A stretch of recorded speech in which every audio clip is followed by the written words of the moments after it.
Cody Guinn with 3FC 17 coverage. Right now we're joined by relentless Craig Johnson, and he will be taking a professional fight in one of his first ever fights close to home here in Pigeon Forge. We're joined by Craig right now. Craig, how's today been going for you? I understand it's been a pretty busy day. I've been doing so much today, trying to finalize a lot of stuff, and for the fight, and I was on the treadmill at 9 miles per hour. After 30 minutes, I was on it, and I'm on the phone talking, doing it. I'm that's how I'm trying to keep going, man. Crazy day. I stay busy though, but it keeps me out of trouble. How's training been going for you, Craig? Have you brought anyone to cross train with you and help you get ready for this fight? Well, not really this time. I'm pretty much I'm at Pigeon Factory. I've been with them since I guess September. Let's see, my fight was in September. I guess I started training there full time really in August of last year, and haven't done much cross training. We've had some guys come in, like Drew Kennedy. Some of those guys will come in, and every once in a while I'll go over there. I think every once in a while we'll get some good cross training on the weekends. I think that's important, but for the most part, I've been exclusively down here at Pigeon Factory. Got some good talent there, and I've been working out with those guys.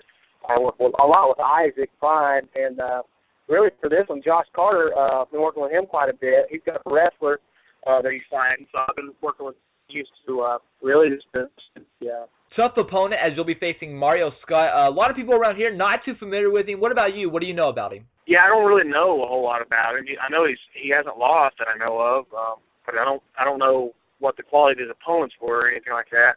I'm taking it like this. I'm taking him serious, like he's going to be the toughest guy I've ever fought, and if he is, thank God, because I want to fight the toughest guys. I want to fight a really tough opponent. I don't want any easy wins. So don't get me wrong. If I ain't win easy, that's fine. I'll take it. Next thing I want to talk about, I know you're kind of venturing down to 155. You and Mario are going to meet at 160. How's the weight cut going for you?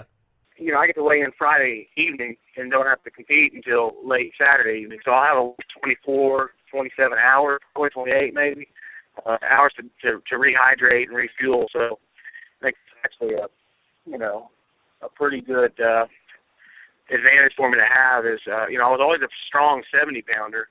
As long as I can handle this weight cut appropriately, then I think it'll be a huge advantage because I'm a strong welterweight.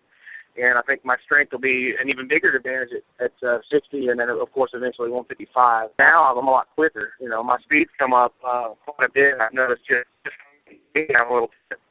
I just go on my feet. Is this something you're kind of trying out to kind of be like a someone who can fight in two different weight classes, or do you want to kind of just fight primarily at 155? Well, I think once we get down there, I don't want to bounce around too much. I'd rather stay at lightweight. If I'm going to go there, because I'll have to keep my walk-around weight down a little bit more than I would if I was going to compete at welterweight.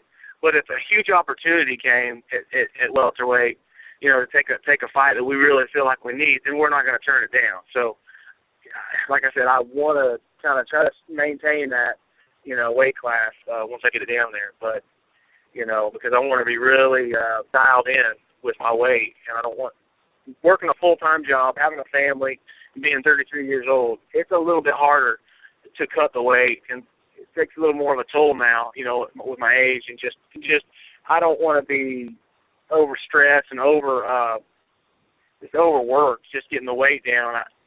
So I don't want to be jumping around and making it more difficult to get back down, because I'll pack more weight on to go to 70. And I'm going to cut even more to get back to 55. Whereas if I'm staying at 55, I can, get it down to a science after a couple of these weight cuts and know where I need to be. And because I just don't want to add the extra stress and the extra, just the extra component that's going to add that might affect me, dealing with my family and dealing with my job. So it's a lot to consider. You mentioned, your family, your job, you got a lot of things going on, but yet your career so far as a professional has been very good. What's your outlook on your future in this sport? Well, basically, it's pretty simple. I'm going to take this as far as I can, and if that means, a couple more years, fine. If that means into my early 40s, then that's fine. I mean, what I want to do is keep going as long as there's an opportunity for me to make it all to the top. I really want to go all the way with it. And I haven't had any reason to believe that I can't. I know that when I get to a little bit higher level, I'm going to have to get a little bit more training and get a little bit higher level training as far as not where I'm at gym wise, but just I'm going to have to spend more time at the gym. I'm going to have to make more sacrifices, and I realize it's going to have to happen because a lot of the guys at the highest levels, they're not working a 9 to 5. Some of them are, they're getting 2 or 3 training sessions in a day, and whereas I may get 2 sessions in a day, one of them is going to be before work, the other's going to be a long one after, but I just think I'll have to make a lot of changes, and the money would have to be there. So, there's not a ton of money at this level, and so I have to keep that 9 to 5, and I have to, because I got to support a family, I have insurance and all those kind of things. So, but yeah, as far as long term, I want to get it all the way. I want to take this thing all the way. So we're trying to take fights that make sense for us and against tough opponents, but fights that we think will be the right fight to get us to the next level as long as we win. Craig, you've been around the sport a while now, but you've never really fought this close to home. So fans who maybe heard of you but never seen you, what can they expect to see from you on Saturday night? Well, basically, I'm going to continue to be, the style fighter. Obviously, I'm a wrestler. I got a wrestling background, and I'd like to get it to the ground. But I've added some things to my arsenal with my striking. I've been mixing a lot of things into my sparring and trying to just push myself to try new things and get out of my comfort zone to try to do the things that Gene teaches in class, things like that, things that I may not feel comfortable trying before. I'm just trying to push myself to be open to those things, whether they set up the takedown or whether they set up another technique. I've definitely been working on just adding my repertoire with my striking, and I think you'll see some things hopefully here Saturday night. I don't want to say a lot about what I'm going to do, but I definitely hope he's not going to underestimate my striking, because I think a lot of people might do that, but that might be a mistake. Like I said, I've got a lot of power.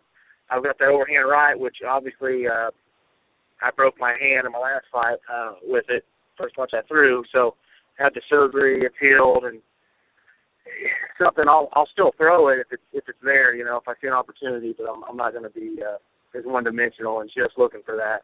I've got a lot more in my arsenal. Final question, Craig, and I'll let you go. Fighting close to home, you've been adding a lot of techniques into your training. How do you see this fight ending on June 1st against Mario Scott? Well, the way I see it ending, it's the only way I can see it is my arm being raised. And that's it. I mean, as far as how it's going to end, technique-wise, this, that, and the other, hey, a lot of things could happen. Mario, I expect him to be a well-rounded and tough guy. I don't think he's going to be the kind of guy to give up easy. I expect the guy to come out and fight. But at the end of the day, if it's me or him, it's got to be me. So I got to have that arm raised. Thank you, Craig, for joining us. Don't miss Craig in action this Saturday night, 3FC17, as he'll take on Mario Scott from the Smoky Mountain Convention Center in Pigeon Forge, Tennessee. For 3FC17, thanks for watching.